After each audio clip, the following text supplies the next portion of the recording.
بسم الله الرحمن الرحيم لم يكن الذين كفروا من أهل الكتاب والمشركين منفكين حتى تأتيهم البينة رسول من الله يتلو صحفا مطهرة فيها كتب قيمة بسم الله الرحمن الرحيم আহলে কিতাব ও মুশরিকদের মধ্যে যারা কাফির ছিল তাদের কাছে সুস্পষ্ট প্রমাণ না আসা পর্যন্ত তারা নিজেদের কুফরি থেকে বিরত থাকতে প্রস্তুত ছিল না। অর্থাৎ আল্লাহর পক্ষ থেকে একজন রাসূল যিনি পবিত্র সহিফা পড়ে শোনাবেন যাতে একেবারে সঠিক কথা লেখা আছে।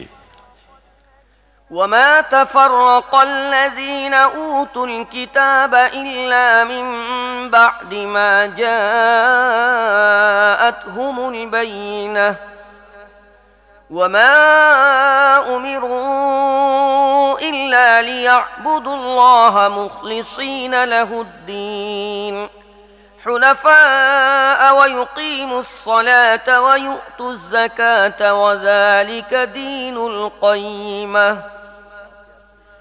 প্রথমে যাদেরকে কিতাব দেয়া হয়েছিল তাদের মধ্যে তো বিভেদ সৃষ্টি হলো তাদের কাছে সত্য পথে সুস্পষ্ট প্রমাণ এসে যাওয়ার পর। তাদেরকে তো এছাড়া আর কোনো হুকুম দেয়া হয়নি যে তারা নিজেদের দিনকে একমাত্র আল্লাহর জন্যে নির্ধারিত করে একনিষ্ঠভাবে তার ইবাদত করবে, নামাজ কায়েম করবে ও যাকাত দেবে। এটি যথার্থ সত্য ও সঠিক দিন।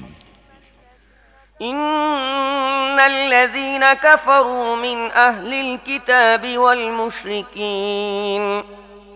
والمشركين في نار جهنم خالدين فيها أولئك هم شر البرية إن الذين آمنوا وعملوا الصالحات أولئك هم خير البرية جزاؤهم عند ربهم جنات عدن تجري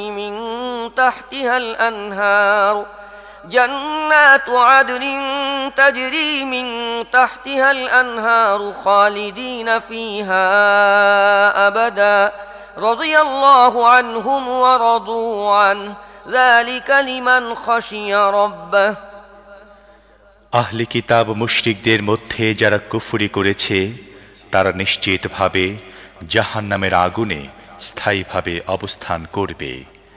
তারা সৃষ্টির অধম। যারা ঈমান এনেছে এবং সৎ কাজ করেছে তারা নিশ্চিতভাবে সৃষ্টির সেরা। তাদের পুরস্কার রয়েছে তাদের রবের কাছে চিরস্থায়ী জান্নাত যা নিম্নদেশে ঝর্ণাধারা প্রবাহিত, সেখানে তারা চিরকাল থাকবে। আল্লাহ তাদের প্রতি সন্তুষ্ট হয়েছেন এবং তারাও তাঁর প্রতি সন্তুষ্ট। এসব সে ব্যক্তির জন্যে যে তার রবকে ভয় করে।